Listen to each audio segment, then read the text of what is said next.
London to Amritsar ವಿಮಾನ ಹಾರಾಟ ರದ್ದಾಗಿದೆ. AI-170 ಲಂಡನ್ನ ಗ್ಯಾಟ್ವಿಕ್ ಟು ಅಮೃತ್ಸರ್ ವಿಮಾನ ಹಾರಾಟ ರದ್ದು ಮಾಡಲಾಗಿದೆ. ಮಧ್ಯಾಹ್ನವಷ್ಟೇ ಅಹಮದಾಬಾದ್ ಟು ಲಂಡನ್ ವಿಮಾನ ರದ್ದಾಗಿತ್ತು. ರಾತ್ರಿ 8:20ಕ್ಕೆ ಲಂಡನ್ನಿಂದ ಹೊರಡಬೇಕಾಗಿದ್ದಂಥ ವಿಮಾನ ಕೂಡ ಈಗ ರದ್ದಾಗಿದೆ. ಈ ಮೂಲಕವಾಗಿ ಒಟ್ಟು 5 ವಿಮಾನಗಳು ಇವತ್ತಿಗೆ ಕ್ಯಾನ್ಸಲ್ ಆಗಿರುವಂಥದ್ದು. ಲಂಡನ್ಗೆ ಹೋಗಬೇಕಾದಂಥ ಏರ್ ಇಂಡಿಯಾ ವಿಮಾನ ಕ್ಯಾನ್ಸಲ್ ಆಗಿದೆ. ಈ ವಿಮಾನದ ನಂಬರನ್ನು ಸೇರಿಕೆ ಮಾಡೋದಾದರೆ ಒಟ್ಟು ಇವತ್ತಿಗೆ 5 ವಿಮಾನಗಳು ರದ್ದಾದಂಗೆ ಆಗುತ್ತೆ. ಬೇರೆ ಬೇರೆ ಭಾಗಗಳಿಗೆ ಹೋಗುವಂಥ ವಿಮಾನಗಳೇನಿದ್ವು ಅವುಗಳೆಲ್ಲ ರದ್ದಾಗಿದೆ. ಯಾಕೆ ಅಂತಂದರೆ ತಾಂತ್ರಿಕ ದೋಷ ಅನ್ನುವಂಥದ್ದನ್ನಷ್ಟೇ ಹೇಳ್ತಾ ಇದ್ದಾರೆ.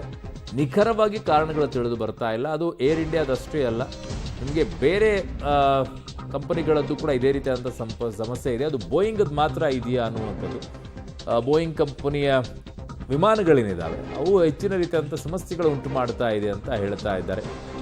ಈಗ ಸದ್ಯಕ್ಕೆ ಏರ್ ಇಂಡಿಯಾ ಬಳಕೆ ಮಾಡ್ತಾ ಇರುವಂಥ ಬೋಯಿಂಗ್ ವಿಮಾನಗಳಲ್ಲಿ ಹೆಚ್ಚಿನ ರೀತಿಯಾದಂಥ ತಾಂತ್ರಿಕ ದೋಷಗಳು ಕಾಣಿಸಿಕೊಳ್ತಾ ಇದೆ. ಸೊ ಈಗ ಮತ್ತೊಂದು ವಿಮಾನ ರದ್ದಾಗಿದೆ. ಅಲ್ಲಿಗೆ ಇವತ್ತಿಗೆ 5 ವಿಮಾನಗಳ ಹಾರಾಟ ರದ್ದಾಗಿರೋದು ತಾಂತ್ರಿಕ ದೋಷದ ಕಾರಣದಿಂದಾಗಿ.